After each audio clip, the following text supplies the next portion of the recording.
बंदों गुरुपद कंज कृपा सिंधु नर रूप हरि महामोहतम पुंज जास वचन रवि करने कर। भारतवासियों को मेरा हार्दिक नमन। संत वाणी में एक शब्द आया है, कर्म प्रधान विश्व करी राखा, जो जस करहि तस फल चाखा।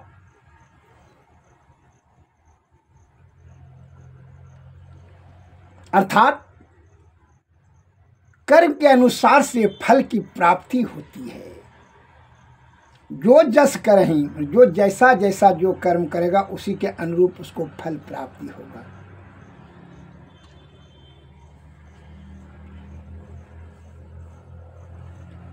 कर्म प्रधान देश है और कर्म करना सर्वोचित कर्तव्य है।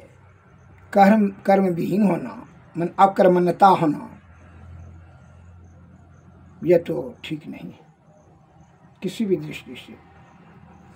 भगवान श्री कृष्ण ने गीता में भी कहा है, कर्मण्यवाधिकारस्ते मां फलेषु कदाचन, मां कर्म फल हेतु भूर्मा ते संगे अस्तु अकर्मणि।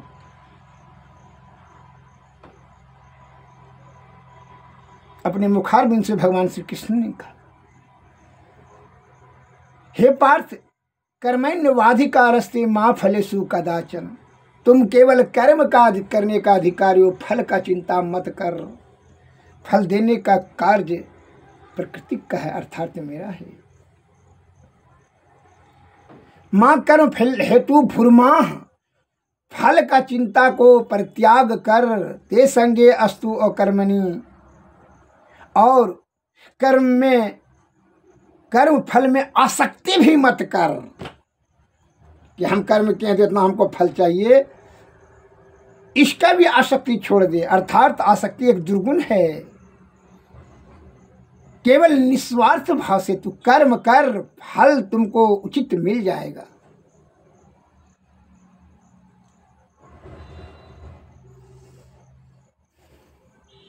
अतः ऐसा नहीं कि आलसी कर्म छोड़ दीजिए कि भगवान फल देवे करेंगे तो आलसी बन जाइए, इस तरह से नहीं कहा। ऐसा करने को नहीं आज्ञा दिया। कर्मनिष्ठ, पूरी संलग्नता, कर्मठता, पूरे प्राण शक्ति लगा करके पूर्ण बल बुद्धि और शुद्ध चित्त आत्मा से निष्कपट भाव से कर्म को करने से सही फल की प्राप्ति होगी। अर्थात छल कपट और परपंच अगर यदि कर्म में आ गया, ध्यान रखे इस बात को कि वह कुकर्म में परिणत हो जाएगा, वह कर्म भी आपका अधर्म हो जाएगा और उसका फल सही नहीं मिलेगा। अगर यदि छल कपट परपंच से आयुक्त होकर के अगर आप कर्म किए और निष्कपट भाव से, निश्चल भाव से, शुद्ध आत्मा को रखते हुए अगर कर्म करें तो वह सुकर्म में परिणत हो जाएगा। अर्थात वह धर्म पर परिणत हो जाएगा। अलौकिक और लौकिक दोनों दृष्टि से आपको लाभ मिलेगा। वह कैसे?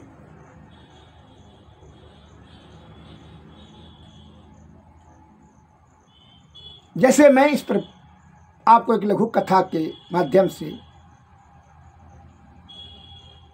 उदाहरण देना चाहता हूं, बताना चाहता हूं।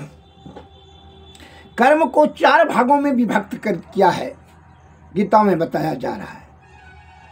कर्म, कुकर्म, सुकर्म, कर्म कांड। अर्थात ये तो विभाजन बताया कि 4 भाग में।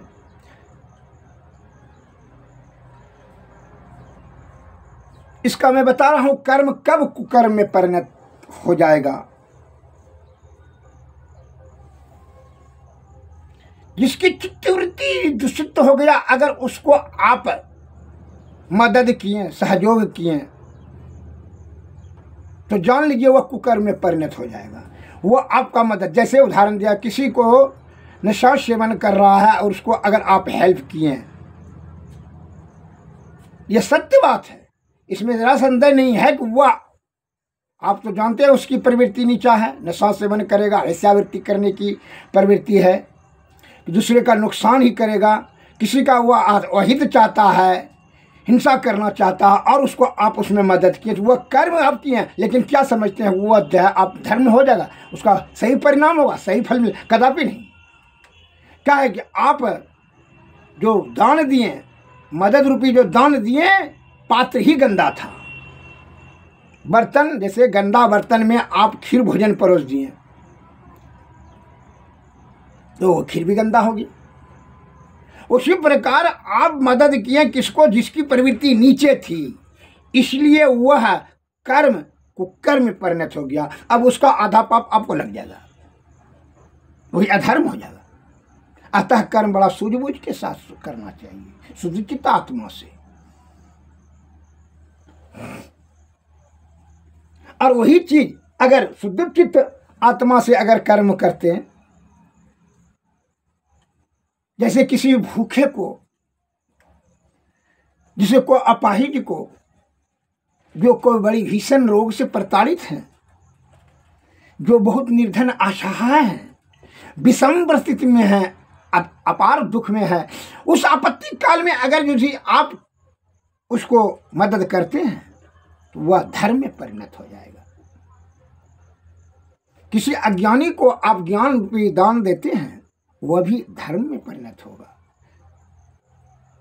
किसी निसहाय को, जो पीड़ित है, रोगाग्रस्त है, उसको अगर ज्ञान रूपी दान करते हैं तो वह धर्म में परिणत हो जाएगा।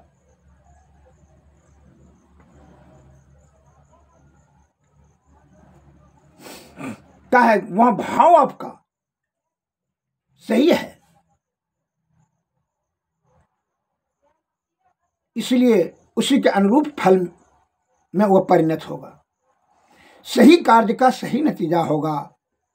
अर्थात कहने का तात्पर्य है कि अगर यदि आप बहुत बढ़िया खीर बना करके तैयार किए और गंदा बर्तन में उसको परोस दिए तो वह गंदा हो जाएगा,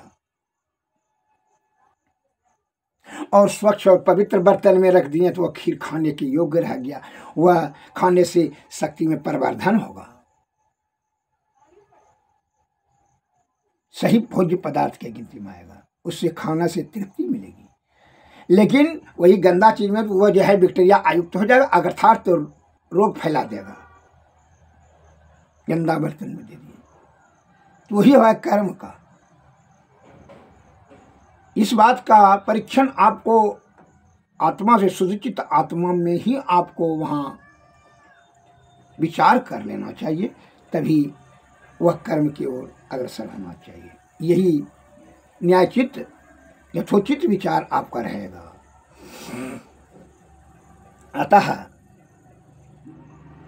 जैसे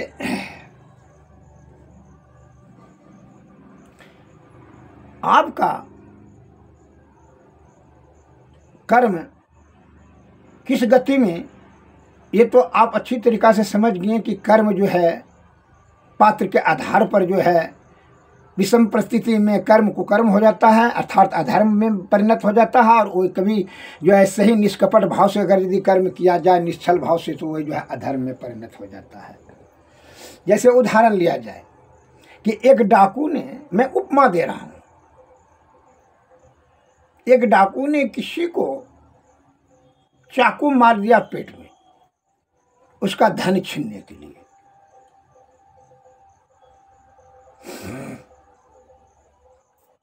क्योंकि उसका धन तो छीन लिया, लेकिन उसने चाकू इसलिए मारा कि अगर यदि ये जीवित रह जाएगा तो ये थाना में कह देगा, केस कर देगा, थाना वाला हमको पकड़ लेगा। तो वह उसका जीवन का अंत कर दिया, अर्थात हत्या कर दिया, या अपना दुर्गुण छिपाने के लिए। उसका भाव क्या हुआ?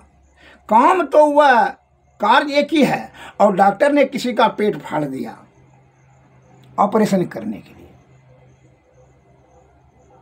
वह भी धन का वहां भी कार्य के पेट फाड़ना, वह भी पेट फाड़ा, डाकू भी पेट फाड़ दिया और डॉक्टर भी पेट फाड़ दिया।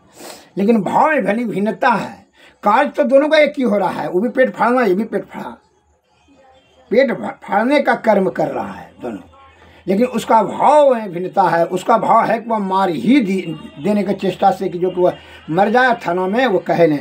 और इसका भाव यह हुआ कि डॉक्टर साहब का कि वह जो गंदा तत्व जो सड़न हो गया, आंत में जो घाव हो गया है, बुरा हो गया, उसको बाहर करके पीप को बाहर करना, जिससे कि उसका प्राण का रक्षा हो, स्टोन हो जाए उसको निकाल लेना। यह उसकी रक्षा का भाव से उनका पेट फाड़ा, उसका प्राण बच जाए। उसका भाव कार्य तो कि पैसा वो भी लिया, पैसा डाकू भी लिया। पेट फाड़ने का डॉक्टर भी काम किया और पेट फाड़ने का काम डाकू भी किया, लेकिन दोनों का भाव में केवल विचार में भिन्नता थी। भाव यह था उनका कि प्राण उसका अंत हो जाए, मर जाए डाकू का, और डॉक्टर का भाव था उसका प्राण बच जाए। अर्थोपार्जन करने का तो दोनों का कार्य ध्यान तो एक ही है और कार्य भी एक ही है, लेकिन भाव में भिन्नता है। इसलिए यह जो है जो बचाने का कार्य किया वह डॉक्टर भगवान का दूसरा रूप हो गया, अर्थात यह उपकारी है, यह सम्मानीय है, आदरणीय है, पूजनीय है, और वह क्या है, दंडनीय है, दंड के योग्य है। वो डाकू दंड के योग्य है, क्योंकि इसलिए कि वह जो है निर्ममता है, उसमें कठोरता है, उसका भाव बड़ा दूषित है, और दूसरे का प्राण को नष्ट करने के बारे में सोच करके उस पर आक्रमण किया। और डॉक्टर साहब प्राण का रक्षा करने के लिए ऐसा विचार बनाकर उनका पेट फाड़ा। यही अंतर है विचार में, भाव में। कार्य तो पेट फाड़ने का दोनों का हुआ, पैसा लेने का काम तो दोनों का हुआ, केवल भाव था अलग अलग। उसी प्रकार का है हमारे गुरु महाराज का कहना है, अरे जो कार्य करो निष्कपट निस्वार्थ,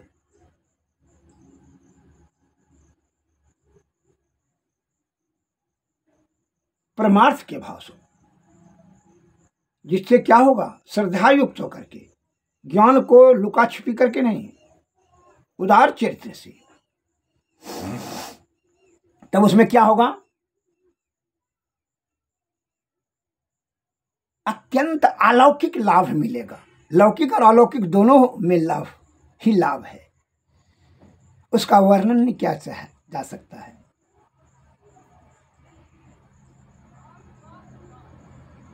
इस बात को सदैव ध्यान रखिएगा। निष्कपट भाव से निस्वार्थ परमार्थ के भाव को रखते हुए मैं देश की सेवा के लिए मैं यही बार बार देशवासियों से निवेदन करना चाहता हूं कि आप जो आदि विद्वान वैद्यगणों ने शास्त्र में ज्ञान को सन्निहित किया, उसको पढ़ कर करके और उसी को ला करके बना करके अमल कर करके दीर्घ आयुमान, आरोग्यवान और स्वस्थवान रहेंगे। यही हमारी हार्दिक कामना है। जब स्वस्थवान रहेंगे सभी सुख आपको प्राप्त करने में आप सक्षम योग्य हो जाएंगे। अब रोगाग्रस्त है, शरीर जर्जर है, चिंता से मस्तिष्क भरा पड़ा है, विषय से हम डूबे हुए हैं, विषय या आसक्ति में लिपटे हुए हैं, और धन संचय हम कर लिए, उससे क्या होगा।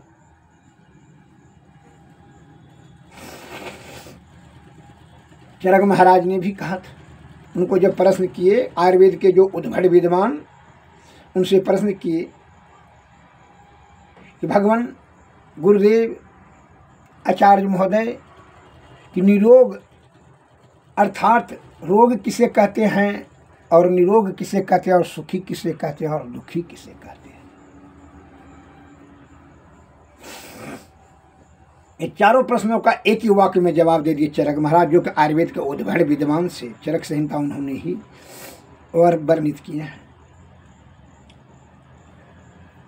हम संधि विच्छेद में वह शब्द रह गए हैं उनका। विकारो धातु, चारों प्रश्नों का एक ही वाक्य में जवाब। विकारो धातु वैषम्य सम्यम प्रकृतिक रुचते सुख संज्ञम आरोग्यम विकारो दुखमय बच्चों। अर्थात विकारो धातु वैषम्य, धातु की गंदापन ही रोग है, संयम प्राकृतिक रुचि और शुद्धतापन ही प्रकृति के अनुकूल अर्थात निरोग है। सुख संज्ञकम आरोग्यम, अब विकारो दुखमय बच्चों, और रोगियों को दुखी कहा गया है। सुखी किसे कहा गया है? निरोगियों को। आरोग्यम सुख संज्ञकम आरोग्यम, अर्थात निरोगियों को सुखी की संज्ञा दी गई, सुखी कहा गया है। विकारो दुखमय बच्चों, और रोगियों को दुखी कहा गया है। लेकिन अभी के मस्तिष्क में क्या बैठ गया है?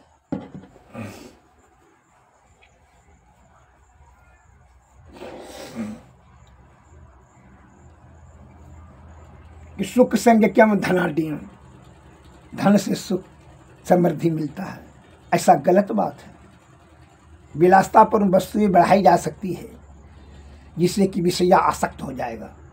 धन से कोई सुख का वास्ता दूर दूर तक नहीं है। एक सज्जन ने उदाहरण दिया। कैसे वैद्य जी? प्रश्न किया। मैं उदाहरण देता हूं। आप गलीचा खरीद सकते हैं, नींद नहीं। नींद आपको पैसा के बल पर गलीचा खरीदेगी। सुख मिलता है गद्दा और गलीचा से नहीं, नींद से। 56 प्रकार का भोजन खरीद सकते हैं, ला सकते हैं पैसे के बल पर, लेकिन भोजन में नहीं। आनंद की प्राप्ति भूख से है। स्वाद मिलता है भूख से। खूबसूरती स्त्री से शादी कर सकते हैं पैसे के बल पर, बुढ़ापा में भी, लेकिन आनंद खूबसूरती और बदसूरती में नहीं होता है। आनंद होता है आपके ब्रिजकर्म में, और वो खरीदने की वस्तु है नहीं। आनंद की प्राप्ति ब्रिजकर्म है, ब्रिजकोश में। जो ब्रिजवान है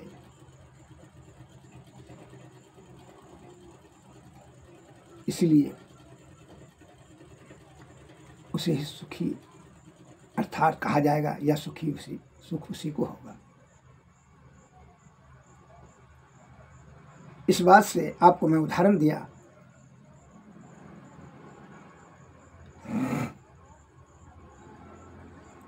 कि विलासता पर वस्तुएं खरीदी जा सकती है, लेकिन सुख आनंद स्वस्थ शरीर से ही प्राप्ति की जा सकती है, अर्थात होती है। इसमें संदेह संदेह नहीं है। अतः देशवासियों से नम्र निवेदन है कि आपके प्राचीन बुद्धिजीवी ज्ञानी ध्यानी मुनि महात्माओं ऋषियों ने आदि विद्वान वैद्यगणों ने जो ज्ञान में शास्त्र में जो वर्णित किया उसी को अध्ययन कर करके और जी अपने हाथ से बना करके अमल करें और लाभ प्राप्त करें। अत्यंत लाभ मिलेगा, इसमें संदेह और संशय नहीं। न कि पाखंडियों और विदेशी पूंजीपतियों और विदेशी दवाई खा कर करके छल कपट विषया असर जो लोभी लंपट लालची इस सब का बात को अमल कर करके कुछ किस्म का लालच में आकर करके आलस के कारण आप जो है नाना प्रकार का आयुर्वेद का आलोचना कर करके क्या आप ये तत्व का दवाई खाएंगे तो आपका नाना प्रकार का भीषण जटिल बीमारी से ग्रसित हो जाएंगे। आज जैसा आपका दुर्गति है, आप कितना अल्प अपायुवान रोगाग्रस्त शारीरिक दृष्टि से दुर्बल होते चले जा रहे हैं।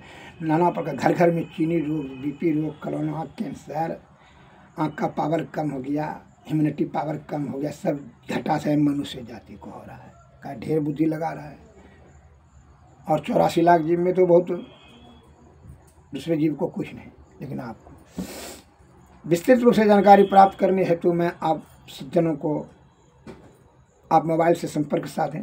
और दूसरे पार्ट में भी आयुर्वेदिक का हम प्रत्येक रोग के बारे में अलग अलग पार्ट से हम ज्ञान प्रसारण कर रहे हैं। आप उसको देखें, सुने, समझें और उससे लाभ लें। यही हमारी हार्दिक इच्छा है। परमार्थ के भाव को रख कर करके निस्वार्थ भाव से देश का सेवा करना चाहते हैं। जय भारत, जय हिंद, धन्यवाद।